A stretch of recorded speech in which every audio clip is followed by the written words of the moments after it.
వారికి మరియు ఉపాధ్యాయుల బృందానికి నా యొక్క నమస్కారాలు. నాతోటి బాల బాలికలకు అందరికీ సంక్రాంతి శుభాకాంక్షలు. ముందుగా మకర సంక్రాంతి పండుగ ప్రత్యేకత గురించి క్లుప్తంగా వివరించడానికి మన ముందుకు రాబోతున్నది వెంకట భవిష్య.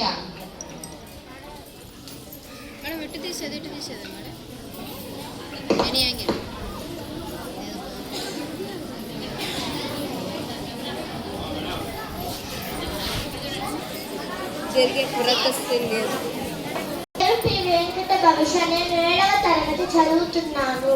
ముందుగా అందరికీ సంక్రాంతి పండుగ శుభాకాంక్షలు.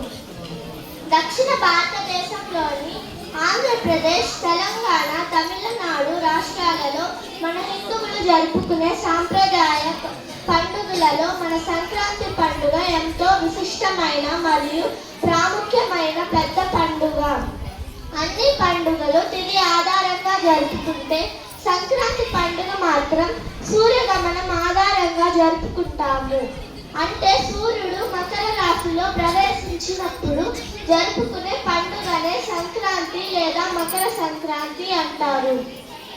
ఈ పండుగ సమయంలో రైతులు పండించిన పంట చేతికి వచ్చి వారికి లాభం చేకూరుస్తుంది కాబట్టి దీన్ని రైతుల పండుగ అని కూడా అంటారు. సంక్రాంతి పండుగ అనగానే మనకు గుర్తొచ్చేది పల్లె వాతావరణం, పాడి పంటలు, భోగి మంటలు, పిండి వంటలు, ముగ్గుల పోటీలు, గాలిపటాలు, కోడి పందాలు. సంక్రాంతి పండుగ వచ్చిందంటే చాలు పట్టణాలకు వలస వచ్చిన వారంతా తమ స్వగ్రామాలకు చేరుకొని అందరితో కలిసి పండుగ జరుపుకుంటారు. అందుకే ఈ పండుగ పట్టణాలు చేరుకొని సంక్రాంతి పండుగగా పల్లెటూర్లన్నీ ఎంతో సందడిగా కనిపిస్తుంటాయి. ఈ సంక్రాంతి పండుగను ప్రజలు 3 రోజుల పాటు ఎంతో ఆనందంగా జరుపుకుంటారు. ఈ పండుగ జరుపుకునే 3 రోజులలో మొదటి రోజును భోగి అని, 2వ రోజును మకర సంక్రాంతి, 3వ రోజు కనుమ అని జరుపుకుంటారు. ఈ పండుగ మొదటి రోజు అయిన భోగి రోజున తెల్లవారుజామున ఇంట్లో పేరుకుపోయిన చెత్త సామాను, పాత చెక్కలు, పిడికలు వేసి భోగి మంటలు వేస్తారు. ఇలా చేస్తే ప్రజలకున్న దురదృష్టాలు పోతాయని నమ్మకం.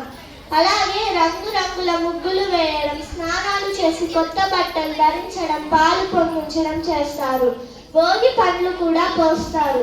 ఇక 2వ రోజు అయిన సంక్రాంతి రోజున ధాన్యం, వస్త్రాలు, నువ్వులు, వంటలు, చెరుకు, పసుపు, కుంకం ఇతరులకు ఇవ్వడం ద్వారా సకల సంపదలు పొందుతారని నమ్ముతారు.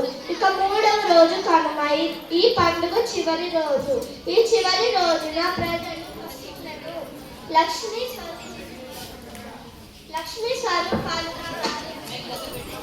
లక్ష్మీ స్వరూపాలుగా భావించి అందంగా అలంకరించి పూజిస్తారు. ఇలా చేయడం వల్ల తమ ఇంట్లో సంపదలు వృద్ధి చెందుతాయని నమ్ముతారు. ఎద్దుల పందాలు, కోడి పందాలు కూడా ఈ రోజునే నిర్వహిస్తారు.